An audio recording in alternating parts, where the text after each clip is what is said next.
दोस्तों, आप लोग कैसे हैं? मैं उम्मीद करता हूं कि आप लोग अच्छे होंगे। और जो लॉर्ड कॉर्नवालिस में जो कुछ छूटा हुआ था उसको लेकर के आए हैं। लॉर्ड कॉर्नवालिस के सिविल सुधार, न्यायिक सुधार, इसके तमाम सुधार, पुलिस सुधार, प्रशासनिक सुधार, ये मैं बता दिया था। अब लॉर्ड कॉर्नवालिस के सिविल सुधार है।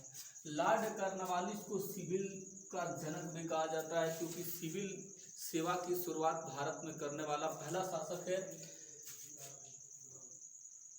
ICS, Indian central service, Indian central service की शुरुआत, ICS की शुरुआत का जन्मदाता भारत में 1793 में लॉर्ड कॉर्नवालिस करता है। और इसके पहले ICS अधिकारी सत्येंद्रनाथ टैगोर थे, जो देवेंद्रनाथ के बेटे थे।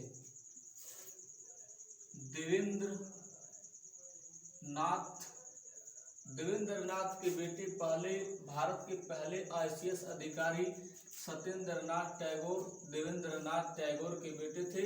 1863 में ये ICS की परीक्षा पास करते हैं। दूसरा ICS की परीक्षा पास करने वाला व्यक्ति SN बनर्जी, सत्येंद्रनाथ बनर्जी, ये अपने पद से क्योंकि भारत के लोग ICS की परीक्षा पास करते थे तो अधिक से अधिक SDM तक का पद उनको दिया जाता था। तो पहले ICS अधिकारी है जो अपने पद से इस्तीफा दे दिए थे। पहली बार भारत में 1923 में ICS की परीक्षा भारत में कराई जाती है।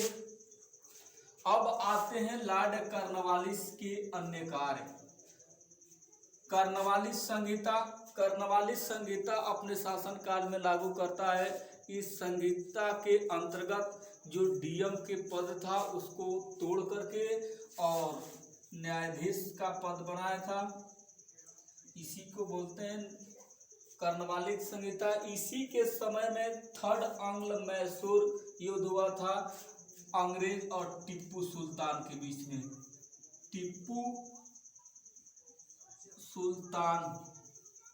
इसमें टीपू सुल्तान मारा जाता है और यहीं पर एक संधि होती है जिसको हम लोग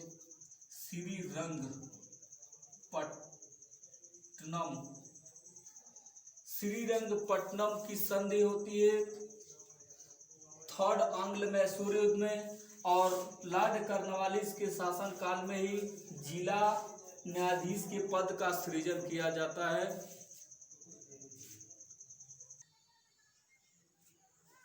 अब अगला गवर्नर जनरल जो है सर जॉन शोर है। अपने जीवन काल में बहुत कुछ नहीं किया था। सर जॉन शोर ही जमींदारी प्रथा, भारत में जमींदारी प्रथा की जो व्यवस्था थी लॉर्ड कॉर्नवालिस के समय में, ये व्यवस्था सबसे पहले इसी ने पत्र पर एक व्यवस्था बनाया था जिसको जमींदारी प्रथा बोलते हैं। तो जमींदारी प्रथा की जो व्यवस्था है उसको शुरू सर जॉन शोर ने किया था, लेकिन सर जॉन शोर व्यवस्था को शुरू किया था और लागू कॉर्नवालिस करता है। लॉर्ड कॉर्नवालिस की मृत्यु गाजीपुर PG कॉलेज के बगल में इसकी मकबरा है। भारत में एक मरने वाला एकमात्र गवर्नर ये गाजीपुर में मरा है और गाजीपुर में ही इसकी मकबरा है। और गाजीपुर में उत्तर प्रदेश में एकमात्र गवर्नर जनरल जिसकी मृत्यु हुई है वो है लॉर्ड कॉर्नवालिस। अब लॉर्ड कॉर्नवालिस और सर जॉन शोर दोनों की मृत्यु एक साथ होती है। सर जॉन शोर और लॉर्ड कॉर्नवालिस दोनों की मृत्यु एक साथ होती है 1805 में। 1805 में सर जॉन दोनों बहुत बड़े मित्र थे और इन दोनों की मृत्यु एक दिन और एक साथ होती है। तो इसको लंदन में दफनाया गया और लॉर्ड कॉर्नवालिस को गाजीपुर में दफनाया गया। गाजीपुर अफीम फैक्ट्री है, अफीम की फैक्ट्री है। बाराबंकी में, उत्तर प्रदेश के बाराबंकी में सबसे ज्यादा अफीम होता है और अफीम की फैक्ट्री गाजीपुर में, एकमात्र उत्तर प्रदेश में अफीम की फैक्ट्री है गाजीपुर में है। अब सर जॉन शोर जब शासक बनता है तो हस्तक्षेप की नीति की शुरुआत करता है। भारतीय राजाओं को ये कहता था कि आप लोग हमसे हस्तक्षेप मत करिए, हमारा मुख्य टारगेट व्यापार करना है, न कि सत्ता को हासिल करना है। तो इसलिए हस्तक्षेप की नीति, और ये सबसे पहले हैदराबाद के निजाम के साथ ये लागू किया था। तो अपने जीवन काल में बहुत कुछ नहीं किया है। अब इसके बाद जो अगला गवर्नर है वो लॉर्ड वेलेस्ली। जब सर जॉन की मृत्यु होती है तो अगला गवर्नर लॉर्ड वेलेस्ली बनता है। Lord Wellesley fort William college की स्थापना करता है 1800 में। 1800 ईस्वी में फोर्ट विलियम कॉलेज की स्थापना करता है। क्यों करता है? क्योंकि जो आईसीएस की परीक्षा होती थी, आईसीएस की जो परीक्षा होती थी उसमें जो भी लड़के पास करते थे तो उनकी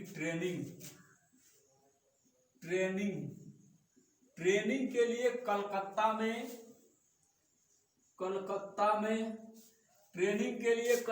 में एक कॉलेज खोला था और उसी कॉलेज में उसका प्रशिक्षण होता था आईसीएस के अधिकारियों की।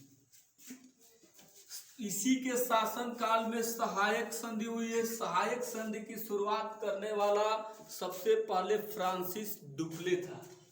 सबसे पहले डुप्ले इसकी शुरुआत करता है भारत में, लेकिन वास्तविक रूप में सहायक संधि को लागू करने वाला शासक लॉर्ड वेलेस्ली है। लॉर्ड वेलेस्ली वास्तविक रूप में सहायक संधि लागू करता है। कहाँ करता है? HMTAP। सबसे पहले एच का मतलब हैदराबाद, एम का मतलब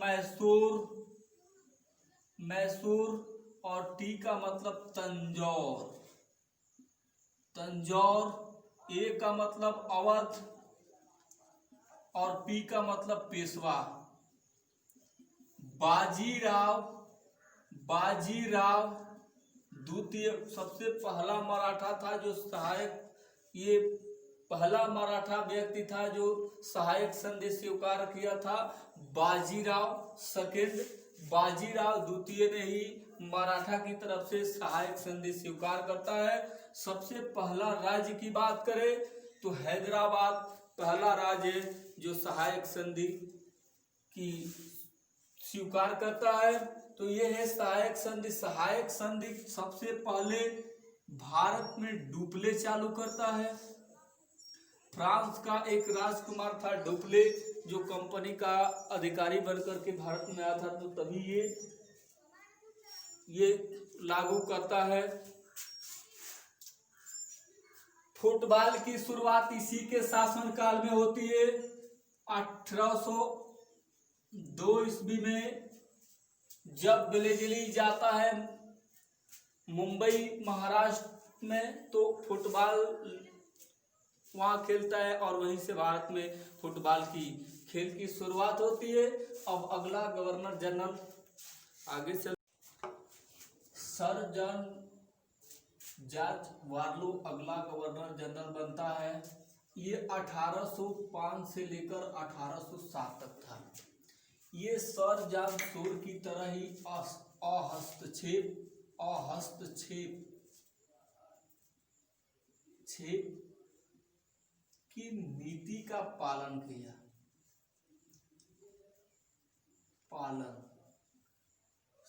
सर जॉन शोर जो भारत में हस्तक्षेप की नीति की जो शुरुआत किया था उसी को बस ये सर जॉन वारलो ये पालन करता है। अपने जीवन काल में बहुत कुछ नहीं किया, इसलिए जानना जरूरी नहीं है।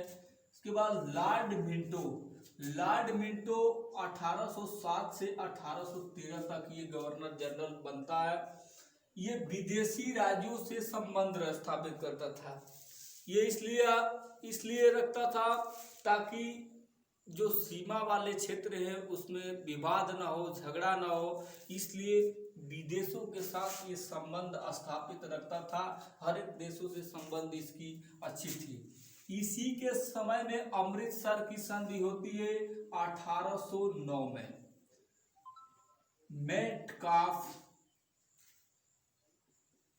मेटकाफ और रणजीत सिंह